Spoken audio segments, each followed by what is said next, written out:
I'm here with a Louisiana sister and fellow authoress, Yes, fellow ma'am. author Lisa Boult is with us. And Lisa, I'm so glad you have time for me today. Oh, thank you so much. I You know, would make any time in the world for you. well, thank you. Well, you know that yeah, if we it's now this is going to be played on a different day, but we're actually recording this on National Read a Book Day. How about What? that? I didn't even know.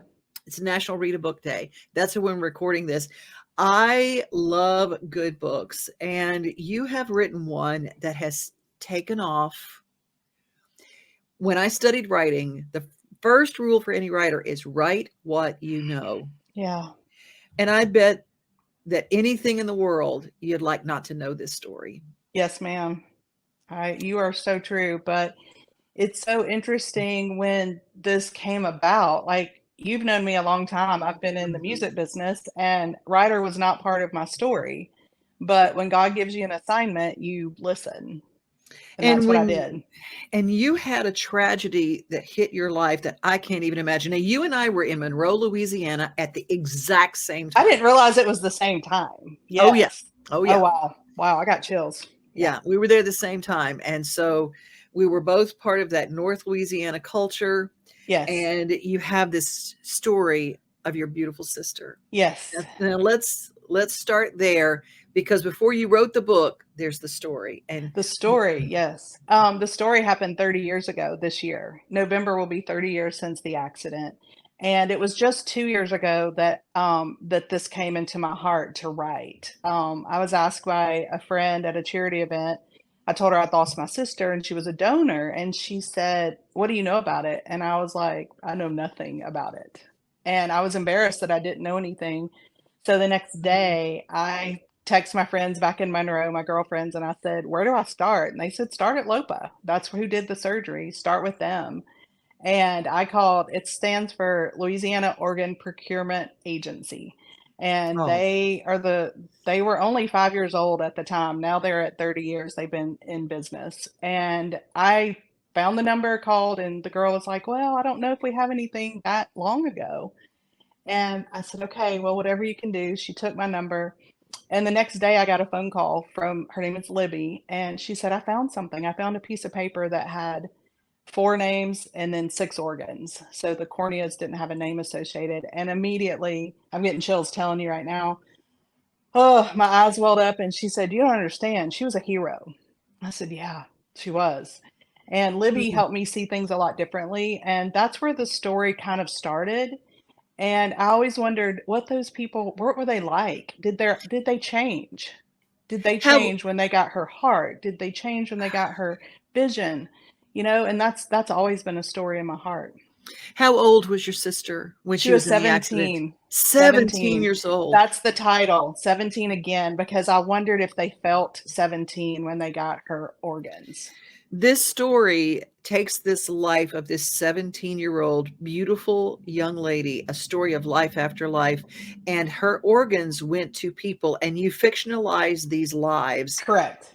of these I people did. because we don't get to know when there's a gift like this truly.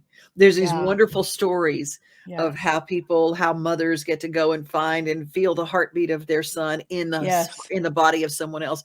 That really in real life doesn't get to happen as It a, didn't for me, right? Because of technology. There was no social media 30 years ago. If it would happen now, it would probably be a different outcome. Mhm. But these people, you cover their lives, and I just think, did you find some healing in that? Because I mean, my sister's my best friend, so I can't Yes. even imagine what you went through.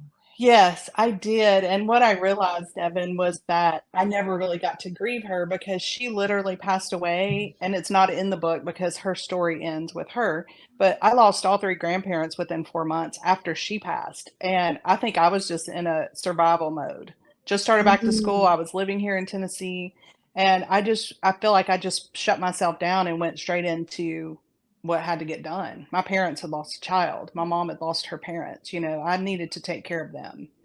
And so I think after, now that they've all passed, it was me by myself. My brother still lives in Baton Rouge, but I think this was my time and this was me healing. And I had some really sad days. I mean, I read the police report, it's 8 pages long, and I read Mm, every detail over and over because I wanted to make sure that in the story that I portrayed it exactly how it happened.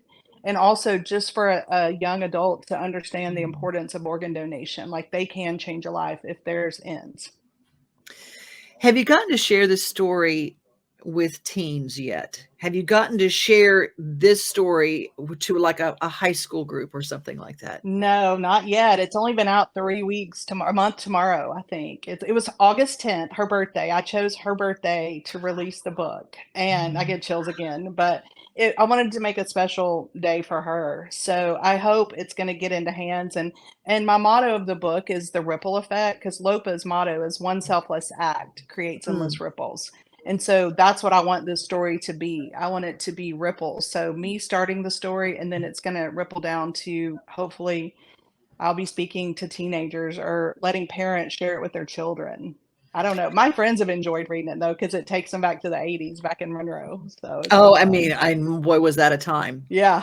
Boy, Yes. was that a time, as the siesta where we would go and Yes, ma'am. where we would go and watch Tim McGraw perform and Yes, avoid the hole in the floor, absolutely. look down Yes, into the ma'am. bayou.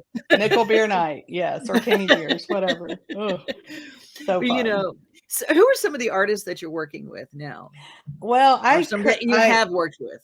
I have worked well, you and I met when I was working with Charlie Daniels. I was super grateful to work with Charlie for Mm, 11 years. miss And him then every day. me too. I see Miss Hazel once a week at church. I did go on with McGraw on tour one summer, and that's when I left Charlie. And then I worked with Red Akins for 26 years. I work with Brett and Brad Warren, the Warren brothers, more mainly on the songwriters. Jesse Alexander, John Randall, Andy Griggs is another home Monroe boy. I Yeah. help a lot of artist friends that I'm at a point now I can help. I work with Chris Jansen, just whoever needs me at the time. I kind of get to use my 26 years experience to work with whoever needs me at the moment.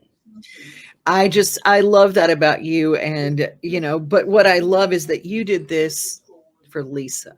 As Yes, ma'am. many people as you've helped in this world, it's your time and it's your time to Yes. share this story. I'm going to share one too. My mother is a corneal transplant recipient. Ah, ooh, I got chills again. And many years ago, she went down and she was losing her eyesight. It was a mom, and she says, I've been approved for a corneal transplant.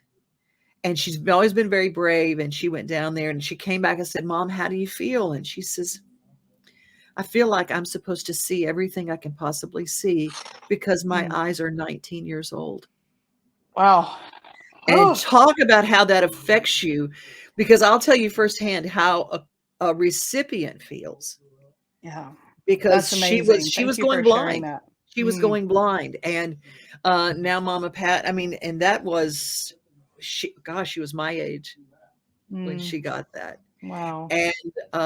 And now she is 85, almost 86, and she's Wow. struggling to keep it going because she just had a stroke, and so she's fighting, but she's got that fighter spirit.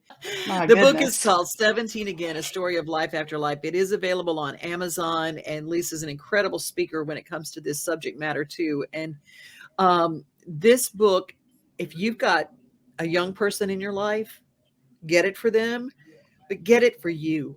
Get it to read, because if you have a driver's license right now and it doesn't have organ donor on it, don't assume that you can't help somebody. And I've watched parents say, well, I don't want my child to do this because I want them to be intact when they go to heaven. Well, I'm And going they to tell are intact. they are. Yeah, Only our soul they goes to are. heaven. Well, I'm on a mission now. I tried to renew my license. Well, my tag expired, so I wanted to get a new one.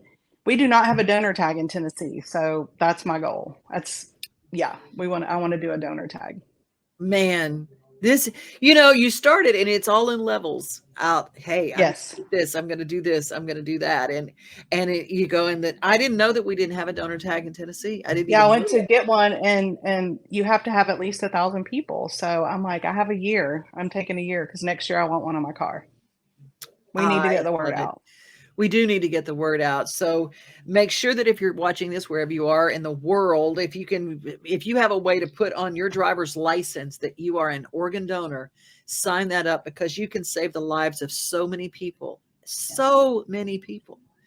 And it's amazing how your child's, we don't ever want anyone to lose a child, because that No. loss, but in that loss, to give so many people life, it's such a gift, isn't it, Lisa?